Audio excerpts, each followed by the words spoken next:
Thank you, Dr. Bora, Dr. Madhu Bora, especially for being here, and all the participants for taking out the time for this very important, valuable topic, which is actually there is abundant information out there. The problem is a lot of it is misinformation and confusing because, truth be told, today more people, even much younger, are getting heart diseases and heart attacks.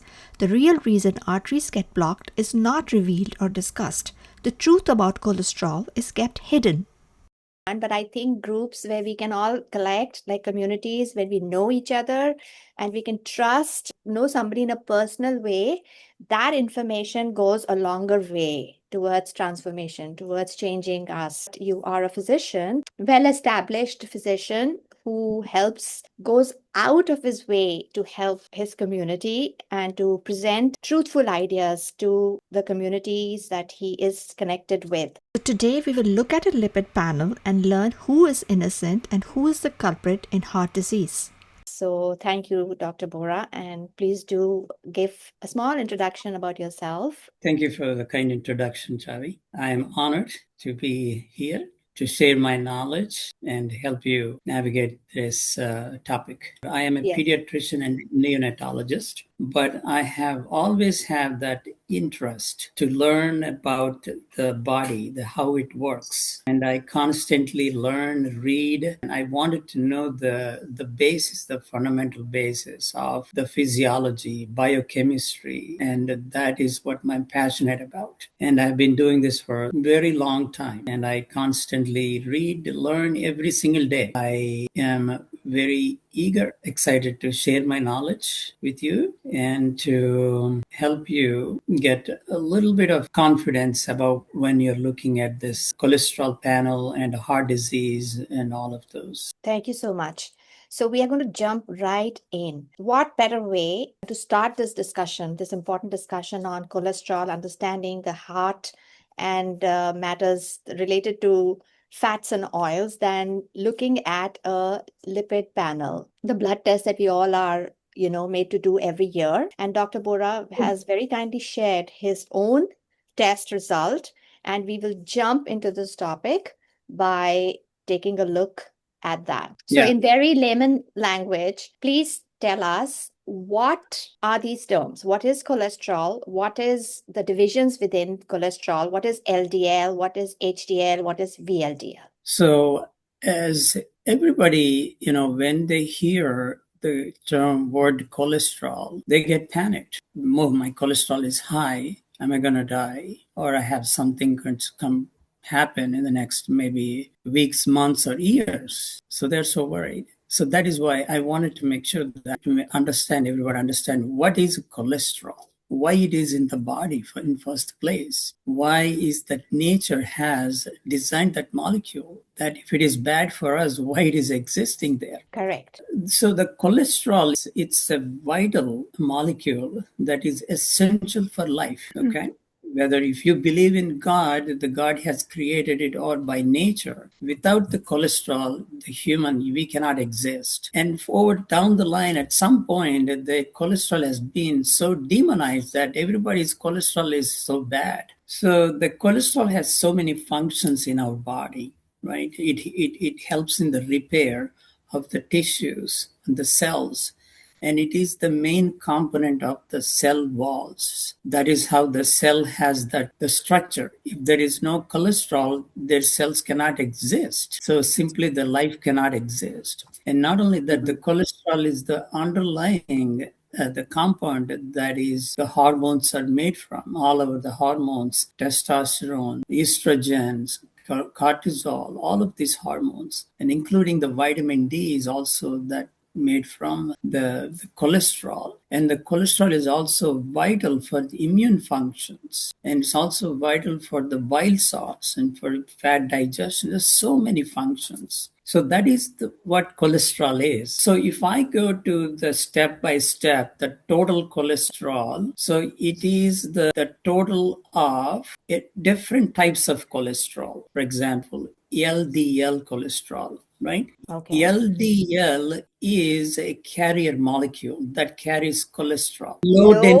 density lipoproteins. Protein. It's a protein that transports cholesterol from the liver where it is made. The cholesterol is made in the liver. Yes. 80% of the cholesterol is made in the liver, not from our diet. We Okay. only probably contribute maybe 20% from our diet. But if Okay. you're a vegan, you're only contributing probably 0%. Most of us who eat some amount of animal products, we probably contribute 20%, but the most part of 80% is made in the liver. So you're saying that a vegan who's eating, you don't mind me interrupting you and asking questions, do you? No, absolutely not. Please. So a vegan who's eating nuts and seeds is not getting any cholesterol? Yeah, he's not getting any cholesterol, practically close to zero. So Because even though nuts and seeds have fats, and cholesterol is a kind of fat, you are not getting the fat which we refer to as cholesterol from the fat in the nuts and seeds. that is true. Cholesterol is not there in the plant foods. That's it. Okay. And there is a different type of sterol, plant sterols in the plants that we can't even digest. There is called plant sterols. I And the see. cholesterol is only from the animal foods. Either it could be dairy or it could be meat or other things. Yeah. Okay. So when the cholesterol is made in the liver, that cholesterol has to be transported to the cells in the body, for various functions that we talked about. That is what the LDL cholesterol is. Okay. Basically, the nature has designed this molecule, LDL, because the cholesterol being a fat, it cannot dissolve in the blood. It is a fluid. It's some protein, something has to carry this, help this cholesterol get into where it needs to go Okay. to serve their purpose. That is the LDL cholesterol. That's all it is. And ironically, somewhere down the line, we labeled that as bad. So LDL is a cholesterol which is low density. So what about VLDL and HDL? So the VLDL is a very low density. Very low density is because of the components in that VLDL that makes it very low density because it has less protein and more triglycerides. As the more triglycerides contribute to a low density because they're big and then it causes less dense, very low density. So the main component of VLDL is triglycerides. Okay. And HDL? And HDL is also, it's a molecule that brings that excess cholesterol from the tissues, from the cells outside to the liver. Okay. That's its job. So LDL goes from the liver to the cells and HDL comes from the outside the cells and tissues back to the liver. The liver can recycle that cholesterol back into the circulation. So HDL is not made in the liver. It is not made in the liver. HDL comes from the cells, you're saying, and it Correct. goes back into the liver where it breaks down and becomes LDL in some Correct. form and Yes. then goes back into the body. Exactly. Yeah. So what about the triglycerides? Where are they coming from? Triglycerides are coming from our food. It's mainly the fat that we eat, but also the triglycerides are made in the liver from the sugar or from the carbohydrates we eat. So that is the storage form of the fat. Suppose, say, we only need 1,000 calories, but we ate 2,000 calories of the carbohydrate. And where does this extra 1,000 calories go?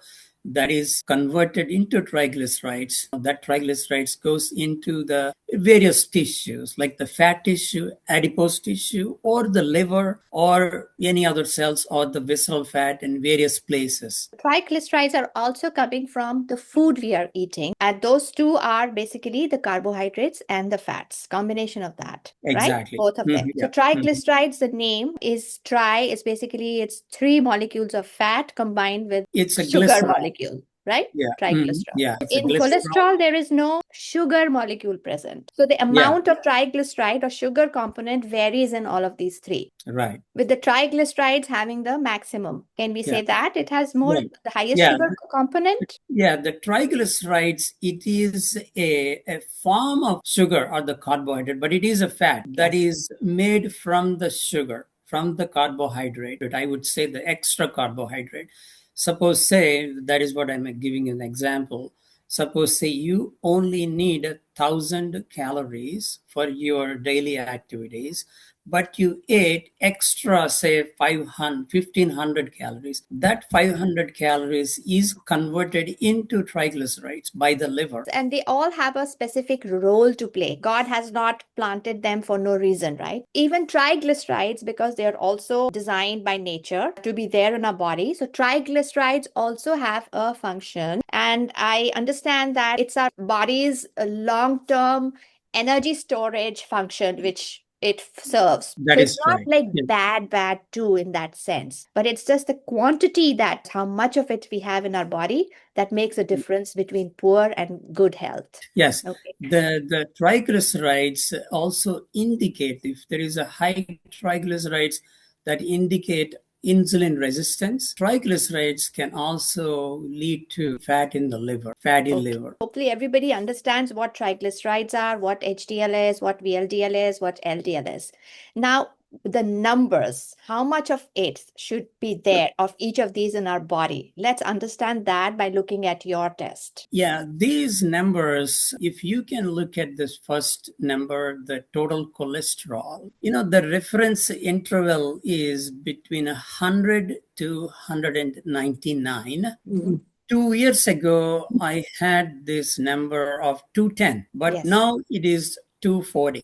For anybody, if you look at that number, that means that it is bad, or it is getting worse. Yes. Right? It's getting worse than 2 years ago. Now my cholesterol is so high. I should worry about it, right? Yes, the doctors would lead us to think that. Absolutely. Yes. Even my primary care physician is worried, and she wants to prescribe statins. And I'll explain my logic, my reason why that is not a concern for me. And that actually is a good thing for me. I will explain. And then my look at the next is LDL. And the reference range is 0 to 99. I don't even know why they put it 0 as the lowest cutoff. I mean, if it is 0, that's interesting. Why should the number 0 be there, right? We have to have LDL. Exactly. There should be something, right? Yes. I mean, if it is 0, I wonder if the person is still alive. Good point. So this is much higher. It was 137. Now it is 156. I mean, if you look at this, people, if you don't know anything about it, they'll probably get a heart attack right there. Oh my God, right? Yeah. This is the reason, and most of the doctors don't even understand the basis, the physiological basis behind this. Unfortunately, it's 9 out of 10 doctors, I can say, including many cardiologists, they will automatically prescribe statins for this number. There is no negotiation, basically. That's it. Okay, it's getting worse. Okay, I think this is the best number that I have.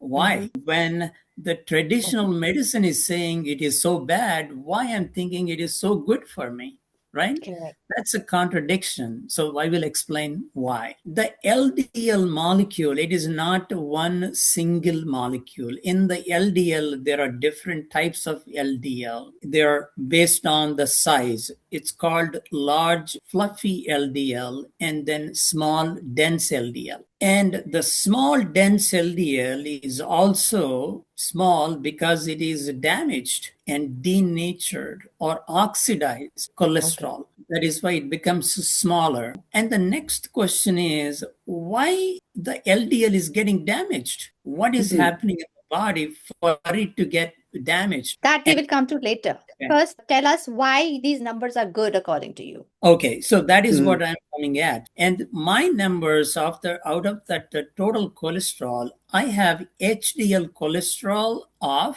78. If you look at the reference range, only 39. Only 39. I can only have 39. I'm still be okay, but I have double than that almost. Yeah, it should be Right? greater than 39, it says. Greater than 39, which Yeah. I don't agree with that anyway. So for me, it needs to be above 60 is the minimum cutoff, but they don't care about it because they don't have any medicine or a drug to increase it, so they don't care.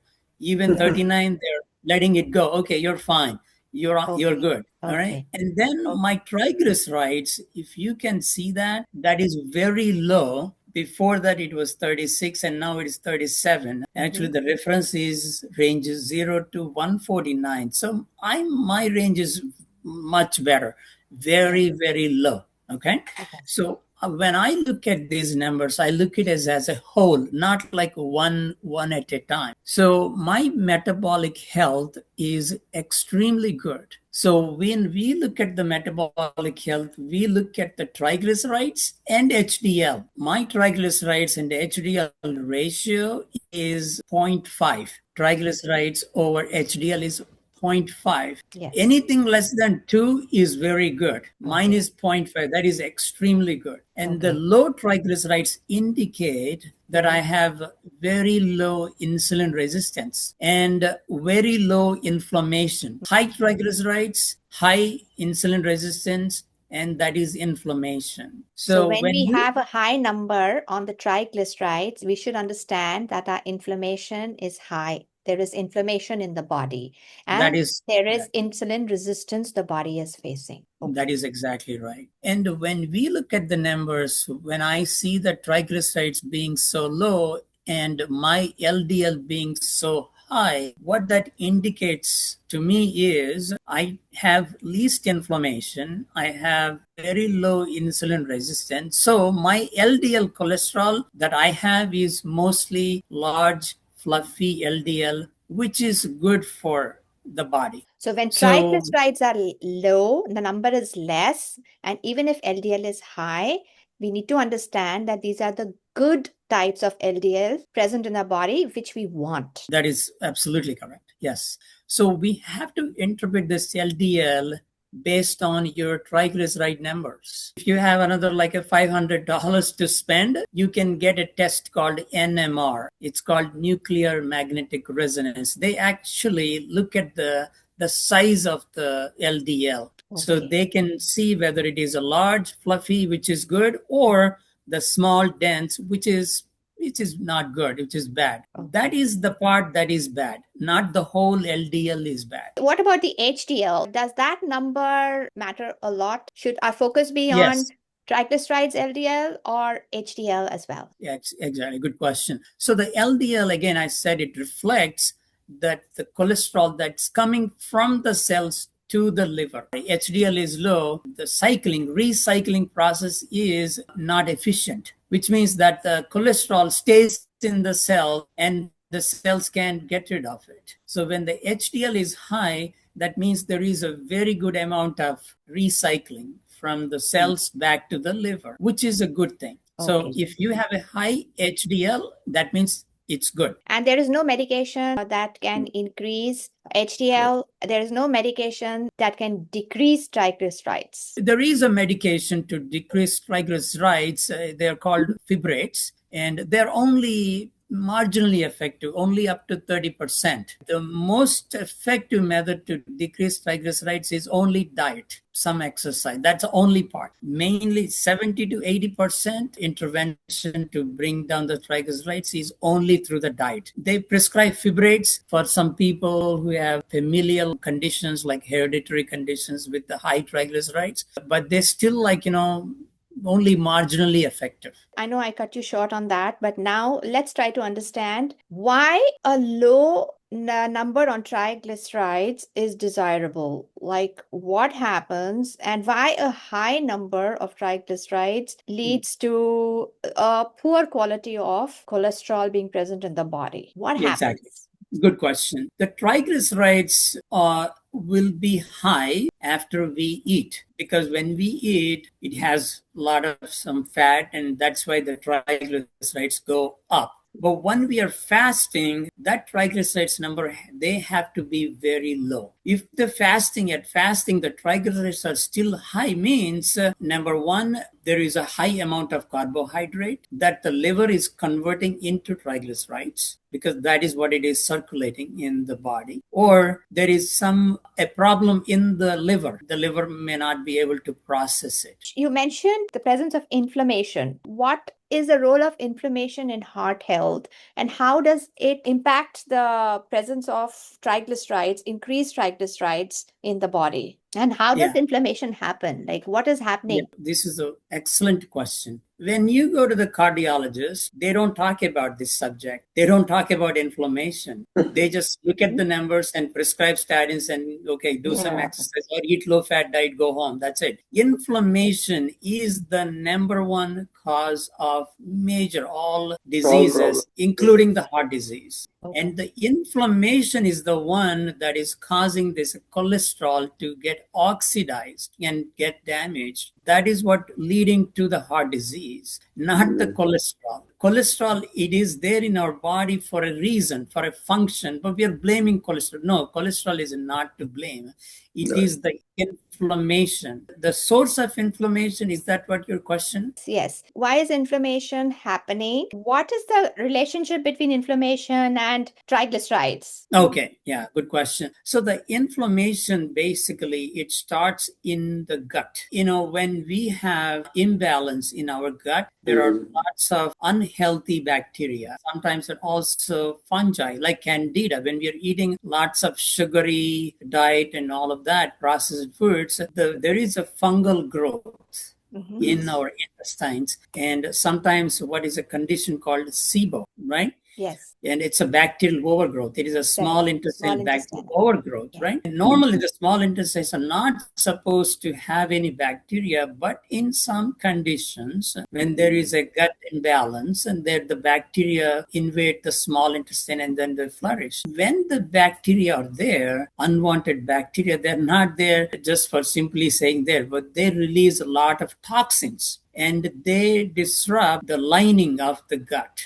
Right. And our gut is almost like 20 to 25 feet long. When there is so much inflammation, there will be so much toxins that are leaking across the intestine. Okay. Into the bloodstream. And exactly. And those toxins are called lipopolysaccharides, right? Or the endotoxins. Those are the toxins that are in the cell walls of these bacteria, constantly leaking from the gut, and they cause inflammation, constant inflammation. That is the number one cause. How that inflammation is translating the heart disease? Yes, this is what happens. Blood vessels are lined by a layer called endothelium, right? It's intima. There are three layers.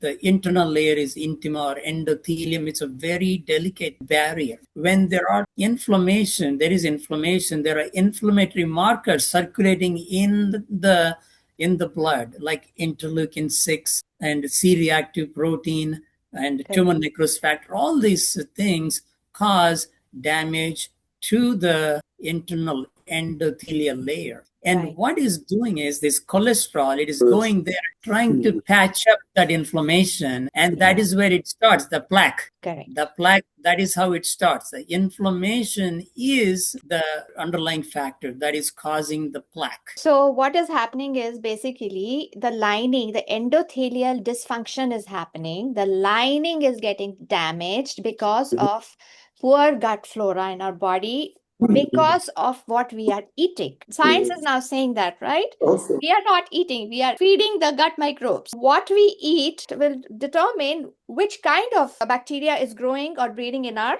lining in our body. If we feed the good bacteria, they will dominate. If we feed the bad ones, they will dominate. And that is why inflammation happens when there is predominance of pathogenic bacteria. When the lining gets broken, the body sends cholesterol to fix that lining. Right? So that is why the cholesterol level also rises. Sometimes the increased cholesterol numbers is because there is inflammation in the body, and the body is creating this cholesterol to fix that inflammation, to get rid of that inflammation. So it's a signal. It's a signal we need to understand. Taking statins as a way to lower cholesterol is not addressing the main problem, why cholesterol is there, because inflammation is there in our body. And taking statins to reduce cholesterol is taking a step in the wrong direction. That is exactly what is happening in this medicine nowadays, unfortunately. So when the doctor says take statins, as the doctor is going to tell you, because they have this one number, LDL, right? They go by just LDL, total cholesterol and LDL, right? That your cholesterol number is high. And not only that number, I mean, they have that wonderful that is invented and that is there to bring that number, whatever, whether it's worth or not, doesn't matter. They have that drug, you have to bring it down no matter what. Like, what do they do? Like, do they do what they do? There is so much confusion out there about statins. They work, they don't work. Oh, yeah, definitely. The statins will reduce that LDL. Okay. I mean, that's what they do. I mean, that is the mechanism of action. And how do they do that? They block an enzyme called HMG-CoA reductase. The step, maybe I can share it. Let me see. I have that picture. I pulled it down. There's the other thing that you mentioned, which I wanted you to actually get into, that when these LDL becomes bad when it gets oxidized. And how do LDLs get oxidized? Yeah, so that is, we I think we talked about that. That is the inflammation. Inflammation causes oxidation, and inflammation releases oxygen-free radicals, right? When you have an inflammation, the body releases lots of oxygen-free radicals, okay? And these oxygen-free radicals oxidize the lipid part of that cholesterol and makes it bad. So oxidized cholesterol is bad cholesterol. That is correct. So, and we don't want that in our body. So to reduce oxidized cholesterol, we need to reduce inflammation. To reduce inflammation, we need to look at our diet, what we are eating. So, but anyway, let me just say a little bit, few things about statins. Is that okay? Yes, sorry. I was just, because you were looking for it, I thought let me just. So the statins, in more than in so many ways, they are definitely not helpful in even the bringing down the risk of heart disease or anything. It's a number of studies. There are like in 95 to 99% of the people, they're not at all doing anything. There are only very few patients who have very uncontrollable diabetes or obesity and also have this high LDLs. They may have some effect. Most of the time, statins are not effective in bringing down this risk of heart disease, and the studies have shown that. Also, the statins block an enzyme called CoQ10. It is the same pathway. The CoQ10 and the cholesterol, they come from the same pathway. When they block that HMG-CoA reductase, you are blocking that CoQ10, right? And that CoQ10 is an extremely important enzyme that needs for the mitochondria. The function of mitochondria is the energy source of each cell. Without CoQ10, the mitochondria cannot function. It's like a spark plug. If you think like it's a mitochondria is like an engine, it's like a CoQ10 is like a spark plug. If you don't have spark plug, engine cannot start. So that is the vital part that is completely blocked by statins. And not only that, that CoQ10 in your brain, that is also blocked. So that is why people who are taking statins for a long time, they have less energy and they have dementia, all of these things. But still, the statins are being prescribed. Looking at the video that you had sent about the doctor who mentioned this insulin resistance and mitochondrial energy, that basically he talks of everything in terms of insulin resistance. Every disorder is basically a manifestation of insulin resistance happening because of high triglycerides being present and high refined carbs, and mitochondria not getting the energy, because the mitochondria cannot do any of these functions, enabling the liver to function properly, because it itself is lacking in the energy, lacking in the fats. You see, he talks about that no fats are being given, right? And when we give statins and reduce saturated fat element in the diet, we are damaging the mitochondria, the energy driver. Yes, exactly. Yeah. Right. So another thing that is being demonized is, again, you said the saturated fat, as if once you eat fat, that is going to directly go into the arteries and then clog it. As if like a ghee gets clogged in our room temperature. No, it does not happen in our body. It does not work like that. And there is a whole lot of process that is involved when you eat fat. There is whole process of digestive enzymes that breaks down these fats and then may produce energy. And in fact, the energy produced from fat is much more cleaner, and that will have less oxygen free radicals that than produced by the glucose in the mitochondria. This where the cells where this energy is released from the carbohydrate. For each glucose molecule, suppose say if they need two molecules of oxygen, whereas for the fat metabolism they only need half of that oxygen. So which means that it's like a clean fuel. Like for example, like if you go to the gas station, you have 87 octane and 93 octane. It's like a 93% octane is a fat. Fat gives a cleaner energy. Fat molecule gives double the amount of calories, 9 kilocalories for each fat molecule. So that when you are eating too much carbohydrate, when you are metabolizing that glucose, you're releasing too many oxygen free radicals. Like for example, if you have like a combustion engine, if you put a bad gas, it will release so much gas, so much combustion. And if you eat too many carbs, and that is what happens, your body goes into an inflammatory state. Let me quickly go through the questions are there in the chat. So because they pertain to what we just discussed before. So if liver is producing 80% of cholesterol, does that mean liver is malfunctioning if the levels are high? No, the liver is doing its job. That's what it's supposed to do. And the liver is making an essential substance that is the whole body needs. Cholesterol is needed for the whole function of every body, every cell, including our brains. Our brains, that the nerves are surrounded by myelin sheath, right? Yes. That is the cholesterol. So everything that the liver is making is, it's working hard to actually do its job. If there is so much cholesterol being produced, would that indicate there is inflammation in the body? No, not at all. That is not at all. Only if there is a LDL, there is a small dense LDL, there is a high small dense LCL, then only you can say there is inflammation. Not just having cholesterol it does not indicate inflammation. Okay, so only LDL presence indicates inflammation. Only LDL, and that also only the portion of that LDL that is a small dense LDL. And by the way, the statins that you're taking to reduce that LDL only reduce large fluffy LDL, not the small dense LDL. So the purpose is defeated. In fact, we are being counterproductive. It is exactly counterproductive. Why it is counterproductive? Because the percentage of small dense LDL is proportionally high when you're reducing that the one that you actually need for your body. The useful ones we are destroying. It's very ironic. It's very ironic. You want to reduce the number, but you're reducing good ones and not doing anything for the bad ones. Right. And the other thing she's asking is, what if triglycerides are high along with LDL?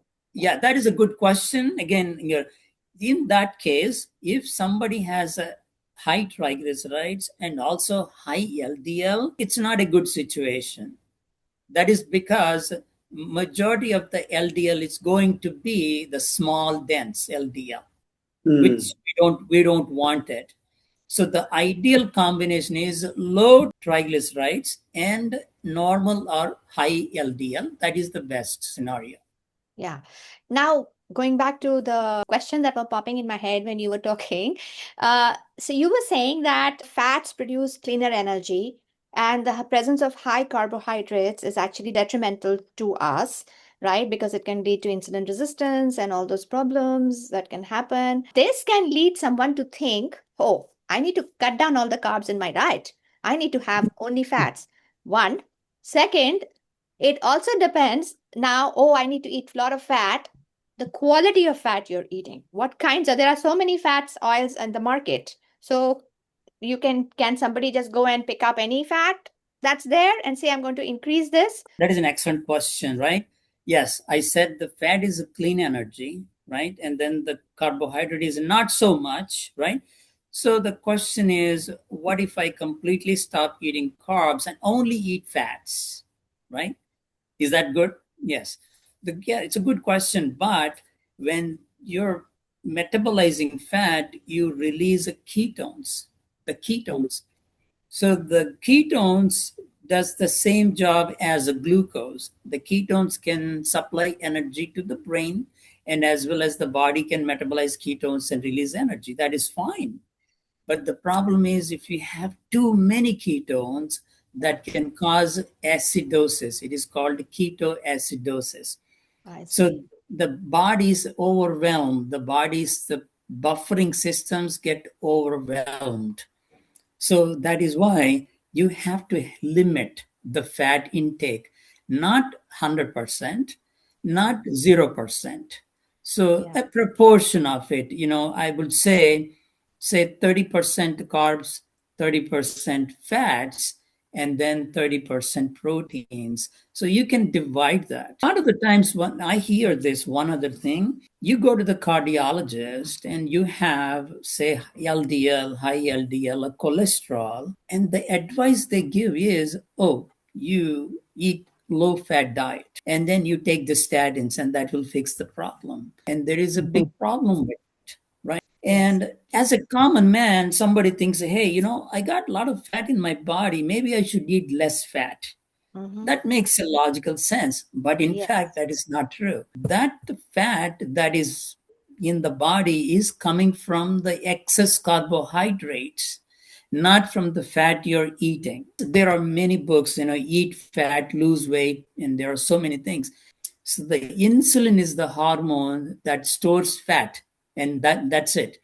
And how is that insulin made in the body? In response to the carbohydrate. The more carbohydrate that you eat and the more insulin that is in your system, and the more fat you're generating. As simple as that. It is not the fat what you're eating. That absolutely 100% wrong. That should not be an advice to be given by any doctor. Low fat diet will not help you lose weight or will not help you get rid of your fat or lower your cholesterol. So low fat diet is not going to help, but only fat diet is not going to help either, like Oh, you yes. said. Yes, Keto, otherwise it takes the body into ketosis, right? And which can ketosis, be yes. counterproductive. But Yeah. in a short term, if you eat majority of the fat, like ketogenic diet, actually your insulin resistance will go down. Yeah, Yes. It it will will improve. Yeah. instantly go down. But you Capacity. don't want to do this more than like 2 to 3 months. Correct. People are just going crazy about keto diet, that they are experiencing a lot of benefits and they're staying on the keto diet, but not realizing that in the long term it can be damaging. I don't agree with it. It is not physiological. When we are treating a condition or for a short period of time, for example, you have, say, uncontrolled diabetes, or in some cases we do in epilepsy, or in cases of some other conditions, it is only a short term treatment, not for a long term food dietary plan. Because if Yeah. you're only eating ketones and the fat, you're missing other components of other things. The question is that if certain medications are causing high triglycerides as side effect, is statin recommended in such cases? Okay, no, they're not helpful at all. Absolutely, they have no role to play in reducing these triglycerides. Nilima says that can you connect triglycerides with the visceral fat of the body? Definitely, that is the visceral fat is another. It's a manifestation of insulin resistance, and insulin resistance, high triglycerides, visceral fat. They all go together. It is a metabolic syndrome. It's a part of all of the metabolic syndrome. There are 5 characteristics of metabolic syndrome. One of them is high triglycerides, low HDL, and higher waist circumference, high blood pressure. So does that mean if we have more triglycerides, more visceral fat in the body? Yes, yeah, yeah. And it's So, because of the insulin yeah, resistance. exactly, yeah. So the visceral fat is something that you cannot see with your eyes. Subcutaneous fat you can see hanging under your skin, but the visceral fat is more dangerous. The viscera means inside your body within the liver. That Mm. yes, that is called fatty liver, or it can be around your pancreas, right? Or sometimes it can be even around your heart. That is the visceral fat, and that is mostly related to the insulin resistance, and that is the most serious of the fats. Okay, so the fat that is generated in the liver due to high insulin, so is Correct. does that extra fat gets accumulated in all these other regions of the body? Exactly. Exactly. Yeah. So when there is a fat in the liver function goes down. Liver cannot do its job, right? Mm. And then liver cannot process the carbohydrates or glycogen and all of that, so there will be a breakdown of this metabolic system. So that is the reason for metabolic syndrome. Does CoQ10 help people when they take statins? They have to. In fact, there is no other option. But unfortunately, a lot of the doctors, I mean, I get so many calls from so many people who are taking statins. I ask them, are you taking CoQ10? No, my doctor did not give it to me, which is, I don't know why, but everybody who is taking statins, they have to take CoQ10. I have read somewhere that over 40, you should, instead of taking CoQ10, you should take another form of it called ubiquinol, Oh right? yeah, they both are the same actually. The CoQ10 is the ultimate compound. Ubiquinol is a precursor. If you take ubiquinol, that will go into body and then convert it into CoQ10. One other thing that I would say is the statins. Even if you take CoQ10, it does not cause the blood-brain barrier. So whatever that CoQ10 that is getting deficient in your brain, you cannot replace it. The statins drops the CoQ10 levels not only in the body but also your brain, and that is the reason for I said causing dementia. But the CoQ10 has a very poor permeability across the blood-brain barrier, so you cannot actually, unfortunately, you cannot replenish the CoQ10 in the brain cells. This has been going on for quite some time. That heart, cholesterol, these conditions. What is it that doctors are not understanding? Plain simple clarity, clear thinking, visibility into all these matters. I still wonder why they are not giving a proper advice to the patients, or is it because the medical field is dominated by some pharma industry, and they have to make it, sell their products and then make it somewhat lucrative for them. Let's Yeah. go get to Mhm. the what's really positive and going to help. What should we be looking at when we are eating? What are we eating? Yeah. What carbs? How much carbs? Which fats? How much of the fats? So yeah, let me give you some the background. Okay, I eat fat generously. Not like that means not I'm not drinking ghee or anything like that. I use ghee, use some every in every meal. I use some like maybe 2, 3 or tablespoons ghee definitely. And then we cook all our curries with the coconut oil, and that is also a saturated fat, right? Ghee is saturated fat, and the coconut oil is a saturated fat.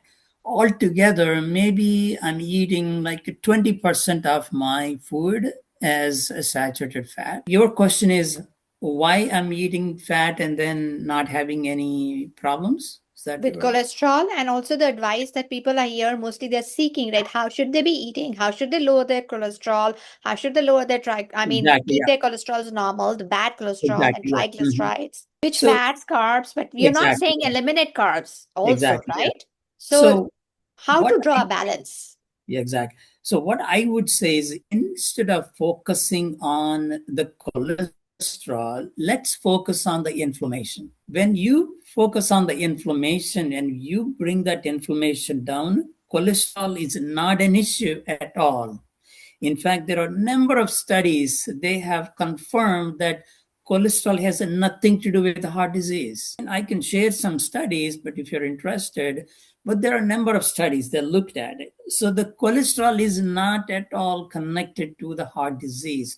It is the inflammation, right? And then the saturated fats are the best to bring down that inflammation. Let me tell you why. I mean, not all saturated fats are created equal, but there are differences. Suppose, say, if you're eating a ghee from a cow or a buffalo, which is like grains fed on grains, commercially raised, right? And that ghee is entirely different from the ghee that is made from the ghee from the cows that are fed on the grass, which they're supposed to, that's a natural diet, right? The grass, right? That ghee has plenty of omega-3 fatty acids, and it has butyrate. And the butyrate is the one that will nourish the bacteria, gut bacteria. The omega-3 fats reduce that inflammation, right? And you're having a good gut health. And that is again reduce that inflammation, right? That's number one point. And the coconut oil, why I use coconut oil, although it is saturated fats, many health benefits.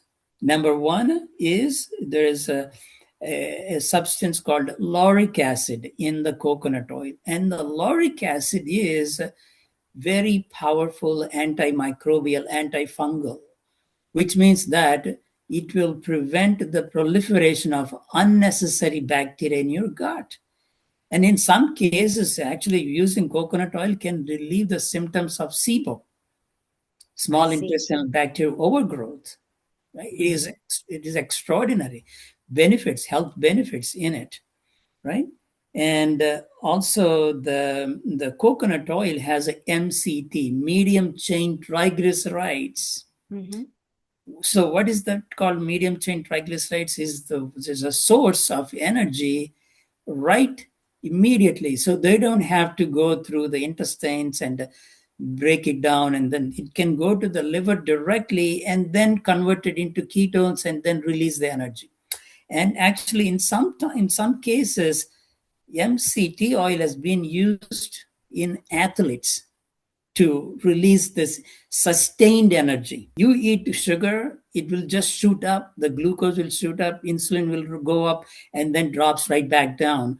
But with the ketones, you have a sustained energy. Your sugars won't spike, your insulin won't spike. So that is the benefits of coconut oil, and that is why we use saturated fat. The saturated fat is being demonized, and also the saturated fats are less likely to get oxidized. They're resistant to oxidation, and as They're I more said, stable to heat. exactly, yeah, and that is, I said, the oxidation is the primary cause problem with its cholesterol getting oxidized and causing this, various problems. So the saturated fats are stable fats, and they have many health benefits. Do you use them in cooking or on food, or do you have them raw also, like a spoonful or something in the morning, empty No, stomach? we use it for cooking only. And I know there are some people who take that spoon, 1 teaspoon a morning mixed with some coffee, tea, or something like that. They drink it just to give them some energy throughout the day. We don't use it. In Indian practices, Ayurvedic too, even ghee, like empty stomach, uh, is also advised to some people. Just taking ghee empty stomach in the morning, it's beneficial. The benefits of ghee are just many to. There's no doubt. Listen. That is how that our ancestors have used it for thousands of years, and suddenly, how can it be so bad? Unless Right. they're created by fake studies. We in the modern world look out. We want to seek studies that endorse, these ancient practices also in some way, not trusting that, they've been around for so long. So that itself is, and it's a whole body of science in itself. So I think we've developed a very limited understanding of science that is promoted by modern practices, modern ways of living.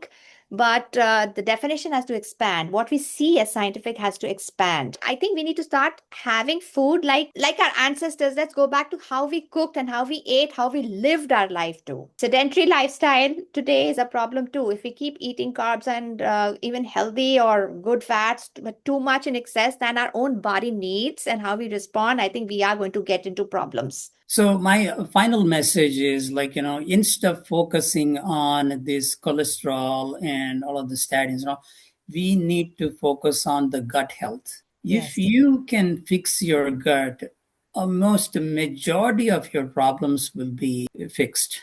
I agree. I couldn't agree more with you. So there's a question, where can I get the ghee and coconut oil that Dr. Pora is mentioning? Well, definitely, it's cold pressed extra virgin oil is the best. It's always has to be cold pressed, nothing processed through some high temperature things, but cold pressed is the best ones. So these two are the only oils you're using in your cooking? Yes. Fats? Okay. Yeah.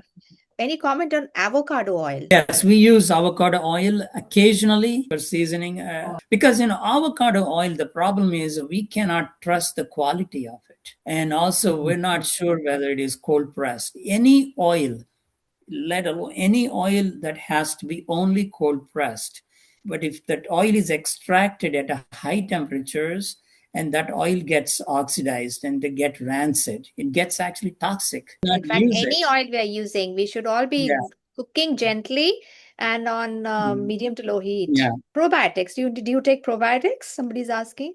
Yeah. So that's a very good question, actually. The fixing the gut, it is a 5-step process. Taking probiotics, it's not going to fix the problem right away. There is a 5-step process in fixing the gut. The first, number one, avoid those the toxic things that you're eating from the diet. That is the first step, meaning stop eating that seed oils or stop eating the processed foods, or stop eating the food that is contaminated with lots of toxin, pesticides, and everything. Like, for example, the wheat, soy, corn, nowadays are all genetically modified, GMOs. They are sprayed with a pesticide called glyphosate, which is a highly toxic. It is toxic to the mitochondria. So first step is to stop eating them. And then once the inflammation starts getting better, then we introduce probiotics. Yes. I don't take probiotics daily, but I eat yogurt. And the yogurt I make it has specially made yogurt.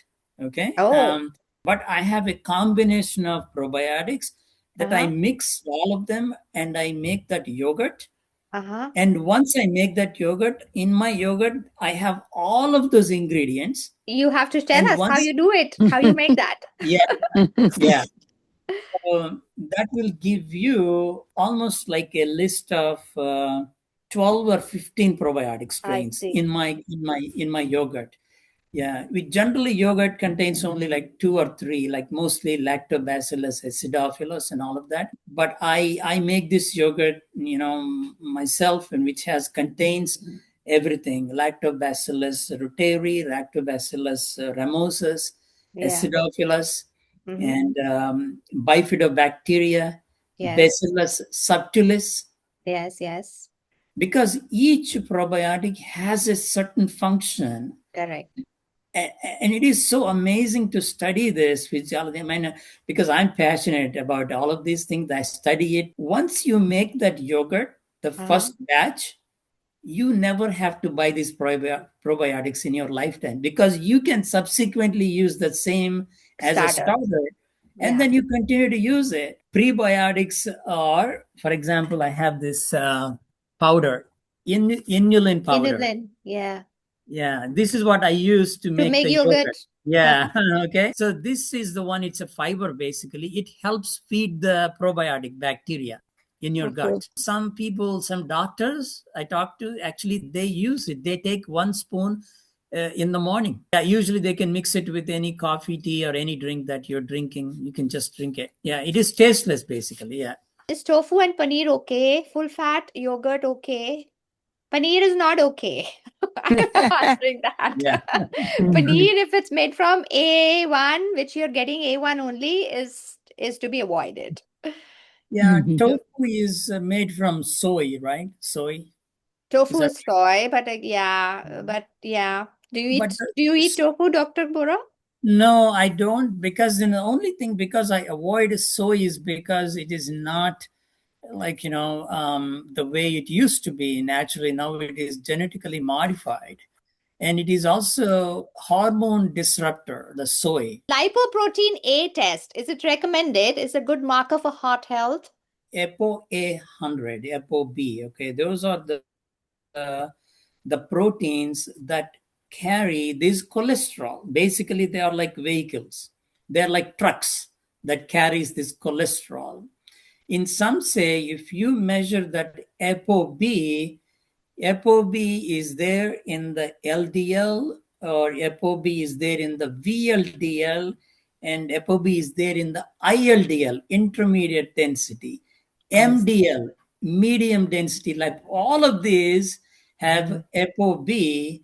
If you measure the ApoB, you can get the wholesome number of all of these molecules, how many you have. And some say it is a better measurement than LDL, because if you measure only LDL, you're missing the other things. You're not measuring the VLDL, you're not measuring the ILDL or MLDL. So I if you measure ApoB, it will give you the wholesome number. I think the number is 120 is the number. If it is more than that, that means there is a risk of heart disease. And the lipoprotein A test, I think that was related to genetics, right? I believe you can get it tested once in your life, and if you have Oh, a okay. Yes, very good question. Yeah, so that Yes, is, sorry, it's yes. called the LPA. In Canada, the test LPA, is called yeah. LPA. Yes, LP little a, little a. lipoprotein. Yeah. So yeah, LP little a, it is genetically determined, right? Either you have it or not have it. Okay. Once you get tested, if you don't have it, you don't have to get it tested again in your lifetime. And if you get tested positive, and you don't have to get tested only one time. So the LP little a is slightly different than an LDL, regular molecule. It has a small tail in the lipoprotein, and yeah. that tail is sticky. It stick to the vessel walls, the blood vessel walls, right? And it can cause plaques. And they say it is a high risk, high risk for heart disease if you have that gene. And 1 in 5 of the population, which means 20% of them have that gene. Yeah. I mean, obviously, if you have that gene, you have to a lot more be careful not to have any inflammation and all of that. But even though in those patients, they are giving statins, which is totally useless. Statins are not going to decrease the LP little a at all, but the doctors convince you to take the statins because just in case. I think because there's nothing else in the arsenal that Yes, there's the nothing protocol else. has come up with, standard Yeah, protocols. but they're soon coming up with some drugs for that also. They're I in the see. pipeline. Okay, another question. How does one know if we have gut inflammation? Okay, yes, that is a good question. Okay, number one is bloating, lots of ferment gas formation, and then fatigue. It's one of the very common symptom, fatigue, right? Even if you're eating but you're not energy, you don't have energy, because that means you're producing a lot of toxins into your system. That is one thing. Yeah, indigestion, all of these Yeah, symptoms. Maybe yeah. some irregular bowel movements, maybe some constipation, and then alternating with the diarrhea. Or even sometimes you can have epigastric pain, or like a reflux. All of these symptoms are the manifestations of gut inflammation. And of course, in other cases, like you have inflammatory bowel disease or IBD, all IBS. kinds of things. Yeah, IBS, exactly. Yeah. Mhm. At what point do we want to do an NMR? And would a PCP able to prescribe it?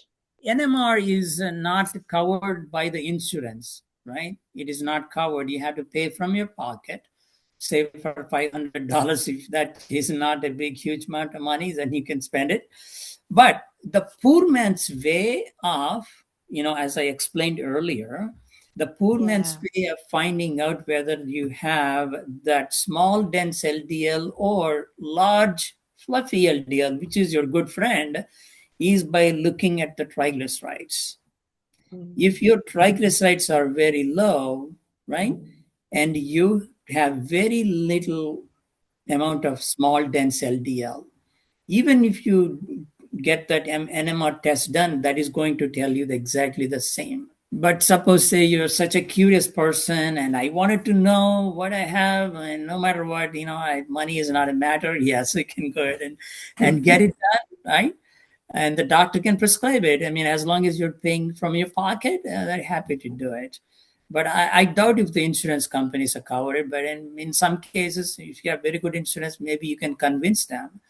Okay, so I'm very high risk patient. I have this and this. I would like to know so that I can have some remedial measures from it. So maybe you can convince them.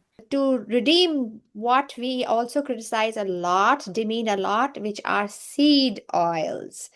So we hear every time there is so much lashing on don't take seed oils, avoid seed oils, seed oils. Now, what goes amiss? We are making seed oils demonic incorrectly because seed oils are not by themselves bad. Sesame oil is a seed oil, mustard oil is a seed oil. These two oils are amazing oils to cook into and to use on our body and in different ways. So, what is missing here is that the oils that are out there in the market, including seed oils, are all processed in the wrong way. They are extracted in the wrong way. They are blended, they are subjected to high temperature and pressures, and they get denatured and become inflammatory oils. So it's not that seed oils have to be cleared out of our kitchen, Dr. Yes. So, yeah, the seed oils, it's because, they have polyunsaturated fatty acids, right? So the polyunsaturated fatty acids are omega-3 and omega-6, okay? And these omega-6 oils, they are pro-inflammatory. That means that it will increase the inflammation. And omega-3 is the opposite. They are anti-inflammatory. The ratio of the omega-3 to omega-6 is important. You can still have omega-6, but that ratio is not too much. Like, for example, 6:1, they say. If you have, say, 6 units of omega-6 and you have 1 unit of omega-3, that will compensate it.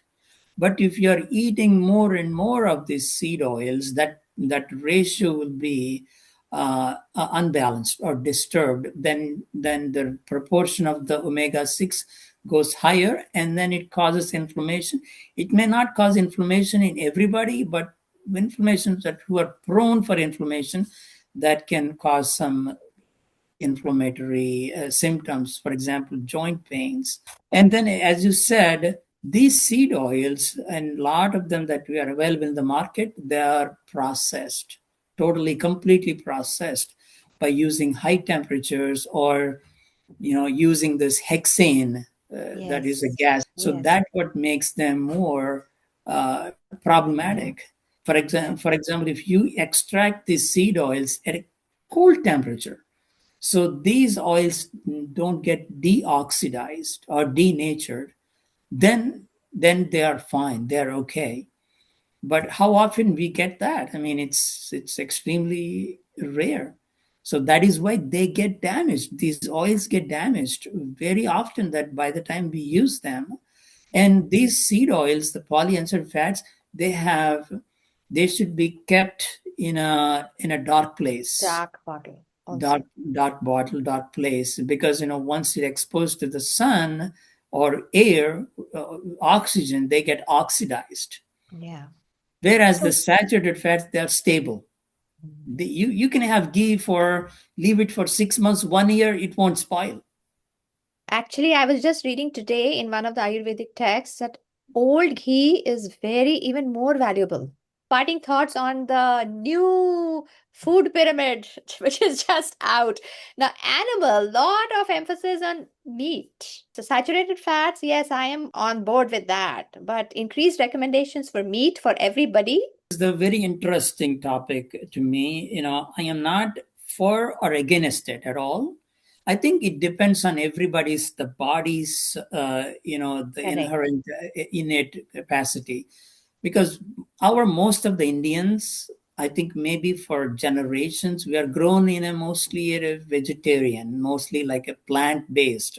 Even though we're eating some meats once in a while, a week, a weekly, or something like that, but we're not basically on a very high intake of animal protein, whereas in Western countries, where maybe now we are getting all these products from all over the world, but say 100 years ago they relied only on these animal products. Their bodies can process these animal products even though they eat daily. For example, if I eat meat or a chicken on one day, I can feel the difference myself.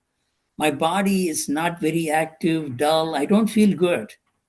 Maybe for me, it, I cannot, it's not good. But when I eat plants, when I'm just regular vegetarian, although I eat eggs, of course, but I feel good. I feel better. So that's what I say. Everybody is different. If you eat Yes. meat and you are feeling okay, you're right, that is fine. But of course, the meat has to be organic.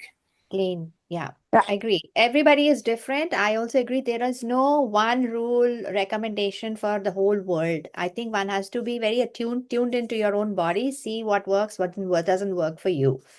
So on that note, thank you so much, Dr. Bora, for taking out so much time. I enjoyed that.